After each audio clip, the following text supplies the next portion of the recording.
ইসলামী আন্দোলনের মূল বিষয়টাই হল মানুষ আল্লাহর জমিনে আল্লাহর খলিফা। আল্লাহর খলিফা হিসেবে তার দায়িত্ব এই দুনিয়াটাকে আল্লাহর মর্জি মতো পরিচালনা। সমস্ত নবী রাসূল আসছেন মানুষকে এই দায়িত্ব পালনে শিক্ষা দেওয়ার জন্য হাতে কলমে। এই দায়িত্বেরই অংশ ইসলামী আন্দোলন। ইসলামী আন্দোলনটা আল্লাহ তাআলার পক্ষ থেকে সরাসরি ঘোষণা থেকে আমরা যদি বোঝার চেষ্টা করি তাহলে দেখা যাবে ইসলামী আন্দোলন জাগতিক সাফল্যকে উপেক্ষা করে নাই, কিন্তু মুখ্য বিষয় বানিয়েছে আখিরাতের সাফল্যকে। সূরা সাফের ওই আয়াত তো সবারই মুখে মুখে, ইয়া আইয়ুহাল্লাযীনা আমানু হাল আদুল্লুকুম আলা তিজারাতিন তুনজিকুম মিন আযাবিন। প্রশ্নটাই আসতেছে আযাবে আলিম থেকে নাজাতের উপায়। এই উপায় বলতে গিয়ে বলা হয়েছে আল্লাহ এবং রাসূলের প্রতি ঈমান আনা এবং আল্লাহর পথে মাল দিয়ে জান দিয়ে সংগ্রাম করা। এবং এই দেশের মাটিতে জেহাদ শব্দ উচ্চারণ করতে আমার ভয় লাগে, কারণ জেহাদকে বানায় ফেলা হয়েছে সন্ত্রাসের বিকল্প শব্দ। জেহাদ একটা সার্বিক প্রচেষ্টার নাম, যার সূচনা হয় দাওয়াতের মাধ্যমে। দাওয়াতি কাজ আর জেহাদের মধ্যে পার্থক্য নেই। দাওয়াতটা ইটসেলফ জেহাদ, বিগিনিং অফ জেহাদ। এর পরিসমাপ্তি বিভিন্নভাবে হয়, সেটা অন্য জিনিস। কিন্তু আমার বলার বিষয় যেটা, যে ইসলামী আন্দোলন এর মুখ্য চাওয়া পাওয়া হল আখিরাতের নাজাত এবং মুক্তি। আল্লাহর পথে মাল দিয়ে জান দিয়ে জিহাদ করার কথা বলার পরে এর ফল কি হবে? ফল কি হবে বলা হয়েছে ইয়াগফির লাকুম যুনুবাকুম, তোমাদের গুনাহ মাফ করা হবে, তারপরে তোমাদেরকে জান্নাতে প্রবেশ করানো হবে। এবং এটাই সর্বোত্তম পুরস্কার, যালিকাল ফাওজুল আযীম। দুনিয়ার ব্যাপারে, দুনিয়ার সাফল্যের ব্যাপারটাকে আল্লাহ উপেক্ষা করেননি, কিন্তু এখানে আল্লাহ তাআলা যে ভাষা ব্যবহার করছেন, যে বাচন ভঙ্গি ব্যবহার করছেন, এটা গভীরভাবে তলিয়ে দেখার দাবি রাখে। কি বলা হচ্ছে? উখরা, আর একটা আছে। প্রধানটা হলো মাগফিরাত, জান্নাত, নাজাত, মাগফিরাত, জান্নাত। জাগতিক সাফল্যের কথাটা বলতে গিয়ে বলা হচ্ছে উখরা। এখানে আলেম ওলামা অনেকে আছেন, ভালোভাবেই তারা বুঝবেন যে আল্লাহ তাআলার এই বাচন ভঙ্গিটার বৈশিষ্ট্যটা কি। তারপরে আরেকটাও আসতেছে, তুহিব্বুনাহা, তোমাদের কাছে এটা বেশি ভালো লাগে, তোমরা যেটা পছন্দ করো। সেটা কি? নাসরুম মিনাল্লাহি ওয়া ফাতহুন করিব ওয়া বাশশিরিল মুমিনিন।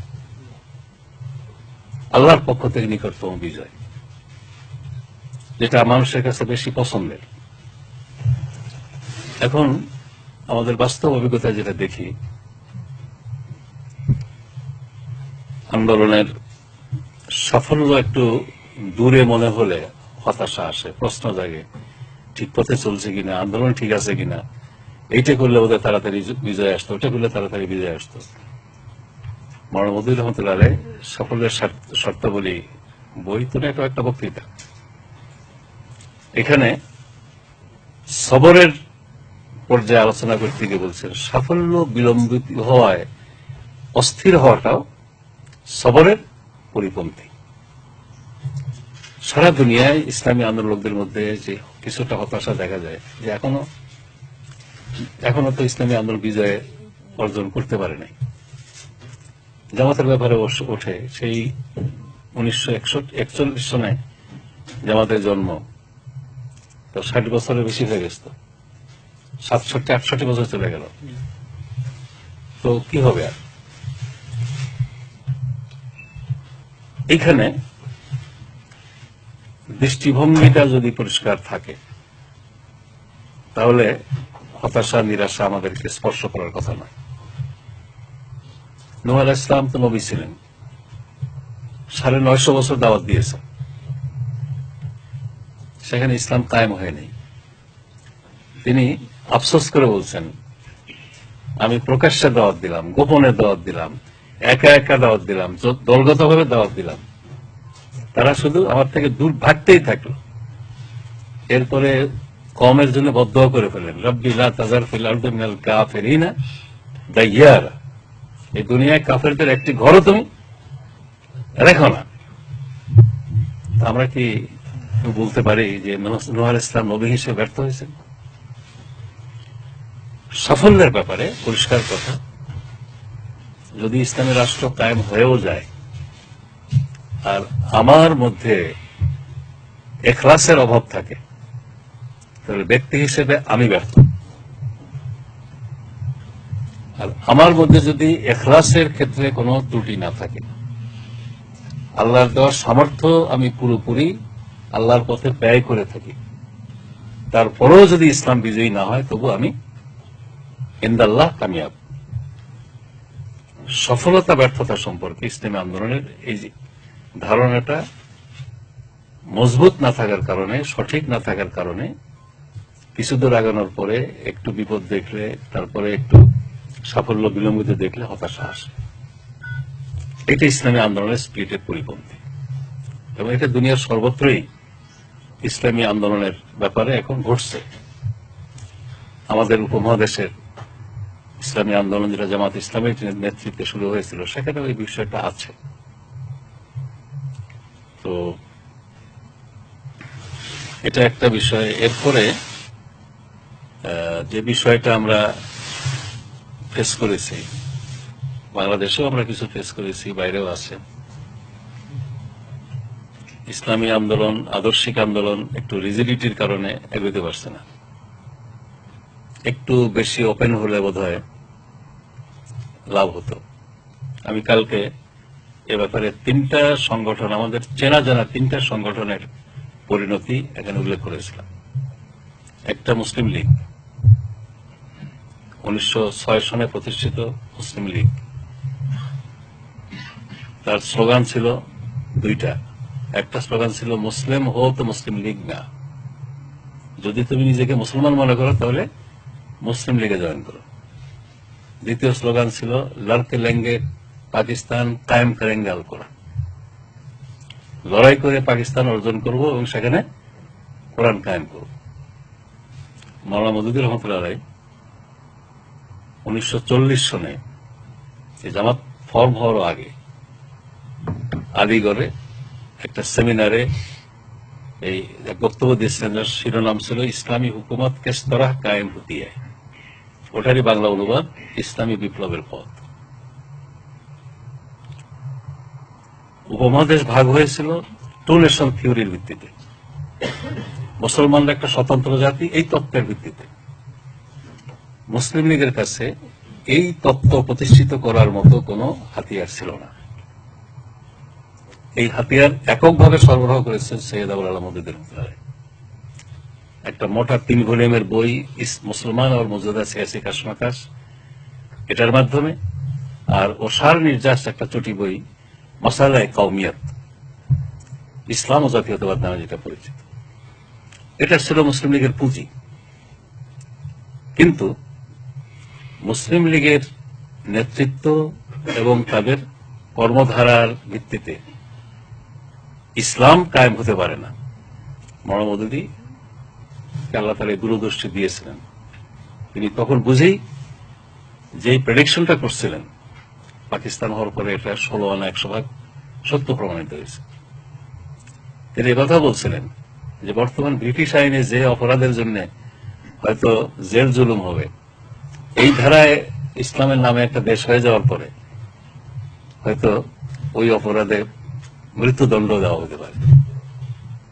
আল্লাহ তাআলার কি মর্জি, ওনারই ফাঁসির হুকুম হল।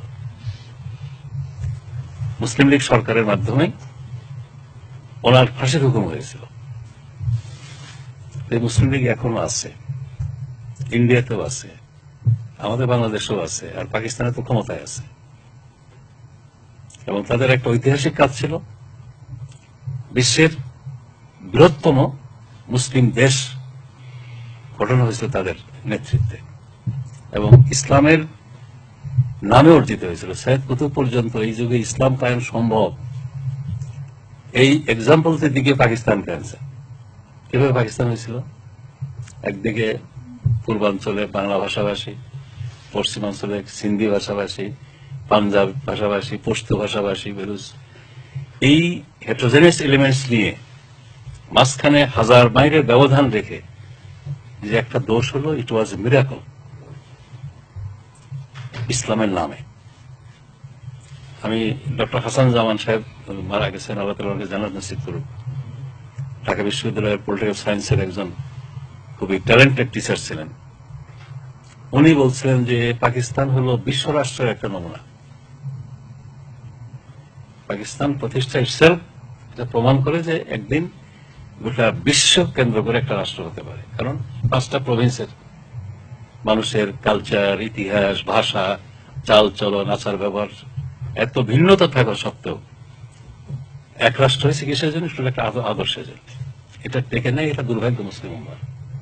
এবং ইসলামের পরিচিত চিহ্নিত দুশ্মনদের কনস্পিরেসির একটা ভূমিকাও যেখানে ছিল না, এটাকে হলপ করে বলতে পারে না।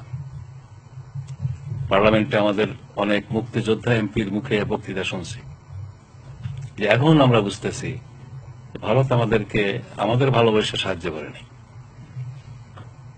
It is on record in the proceedings of the parliament. যাই হোক, ওইদিকে আমি যেতে চাই না।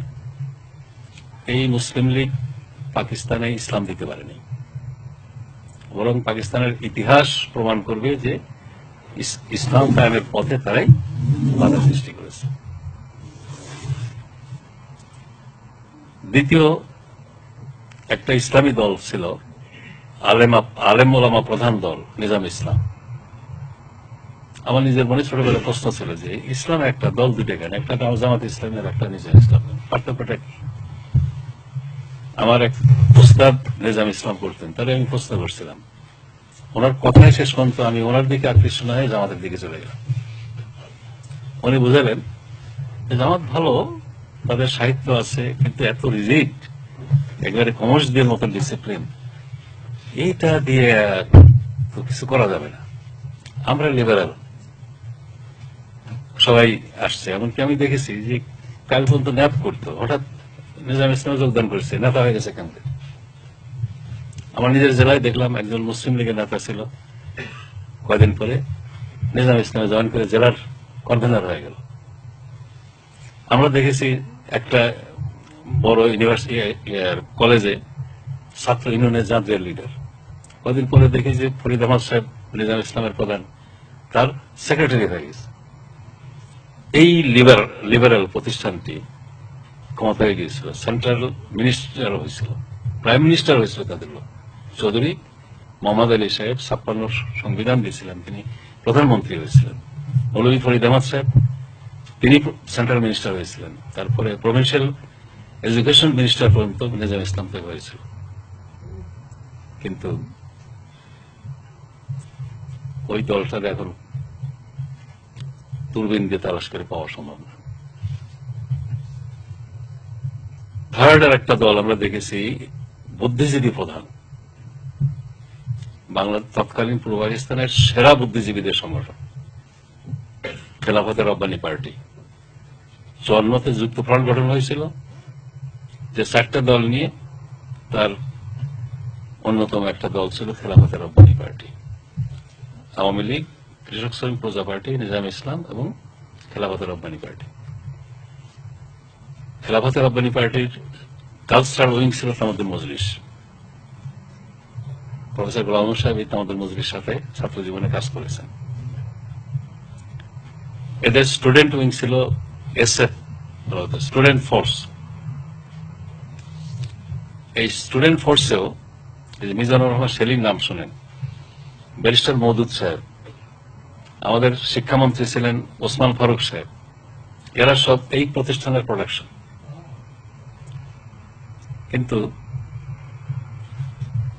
খেলাফতে রব্বানী পার্টি হিসেবে এখন এটা এক্সিস্ট করে না। তারা একদিকে সোশ্যালিজম, তখন সোশ্যালিজমের প্রতি মানুষের একটা আকর্ষণ, ইসলামী সোশ্যালিজম স্লোগানটা তারাই দিয়েছিল। তাদের এক কেন্দ্রীয় নেতার সাথে আমার ওই সময় ইউনিভার্সিটির একটা ক্যান্টিনে কথা হচ্ছিল। আমার বলতেছে, ভাই আমাদের তৈরি ছেলেরা পরে ছাত্র ইউনিয়নে চলে যায়, কেন যে যায় বুঝি না। বোঝেন না কেন? আপনারা সোশ্যালিজমের কথা বলেন, আবার ইসলামের কথা বলেন। সোশ্যালিজম তো ইসলামে খুঁজে পায় না, সোশ্যালিজম যেখানে আছে সেখানে চলে যায়। স্বাভাবিক, তাদের অ্যাট্রাক্ট করার জন্য ইসলামের সাথে সোশ্যালিজম যোগ করছে, কিন্তু কদিন পরে দেখা যায় যে ওরা শেষ পর্যন্ত সোশ্যালিজম যেখানে আছে সেখানে চলে যায়। এটাও খুঁজে পাওয়া মুশকিল। এই তিনটা প্রতিষ্ঠানই লিবারাল প্রতিষ্ঠানের নমুনা আমাদের সামনে। আমি কালকে বলছিলাম একটা ঘটনা, প্রফেসর রহমান সাহেব যেহেতু তামান্না মজলিস করতেন, তাদের সাথে একটা সম্পর্ক ছিল। নাসরুল্লাহ খান আজিজ, জাফরুল্লাহ খান আজিজের ফাদার, যিনি ছাত্র সংঘের প্রথম সভাপতি, এশিয়া পত্রিকার এডিটর, উনি গিয়েছিলেন তৎকালীন পূর্ব পাকিস্তানে জামাতের একটা ডেলিগেশন নিয়ে। তো তামান্না মজলিস ওনারা দাওয়াত দিয়েছিলেন উপরে আলোচনার জন্য। তামান্না মজলিস ওই কালচারালি খুব ছিল, প্রগতিশীল ছিল। সেমিনার শেষে কালচারাল ফাংশন করবেন। তো কালচারাল ফাংশনের আয়োজনে হারমোনিয়াম, তারপরে ইত্যাদি আসতেছে। নাসরুল্লাহ আজিজ সাহেব চলে আসলেন উইথ দিস কমেন্ট, ইসলাম চালা গিয়া, কালচার আ গিয়া। এরা আধুনিক মনা লোকদেরকে ইসলামী দলে অ্যাট্রাক্ট করে, শক্তি অর্জন করে কোনো কিছু সাবস্টেন্সিয়াল কিছু করছেন, এর কোন রেকর্ড নাই। জামাত ইসলামী রিজিড, শুরু থেকে রিজিড, এখনো রিজিড আছে, কিন্তু আল্লাহ মেহরবানি অনেক পলিটিক্যাল টর্নেডো, সাইক্লোন অতিক্রম করে জামাত ইসলামী এই পর্যায়ে আসছে। এবং আমি আল্লাহর উপরে ভরসা রেখে বলতে চাই, ইনশাআল্লাহ জামাত ইসলামী আছে এবং থাকবে।